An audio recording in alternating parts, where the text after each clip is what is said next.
ఇక్కడ ముహూర్తానికి టైం అయిపోతుంది. అదే కదా లైఫ్ టర్నింగ్ పాయింట్. అంటే అంటే బ్యాచిలర్ టు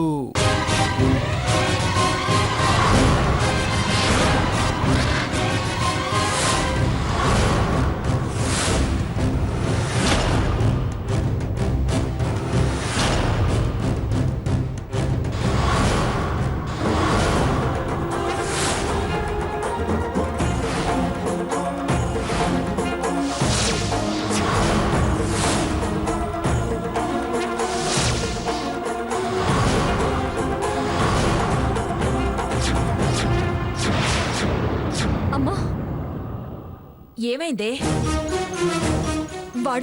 వాడిక్కడికి వచ్చాడు.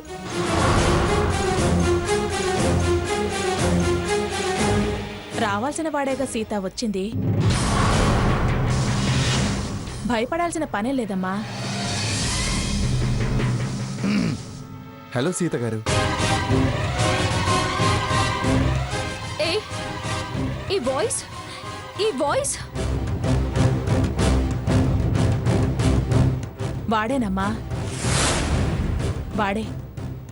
రాము అయినా రఘురామైనా వాడే నా కొడుకు.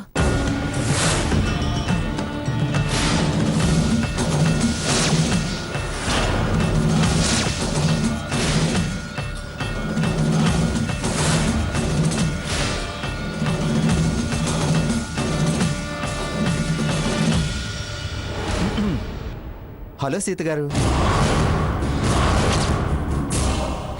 నో, మోసం, దగ.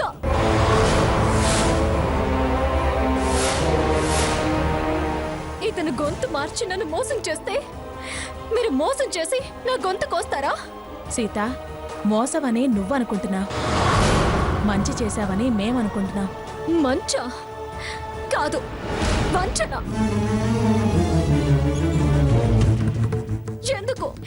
ఎందుకిలా ఈ మనిషిని దాచి నా జీవితంతో దోబూచులాడడం? ఏంటండి, ఏంటిది?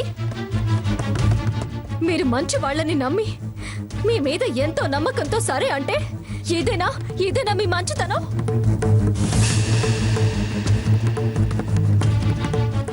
అసలు నాకు ఎవరంటే పడదో, ఎవరిని నేను అసహించుకుంటానో అతన్ని నాకిచ్చి పెళ్లి చేయాలనుకోవడం మంచా? పైగా నా కొడుకని అబద్ధాలాడడం ఏ మంచితనం? ఎన్నోసార్లు నేను మాట్లాడాలి అన్నా ఎందుకేనా మొహం చాటేశారు?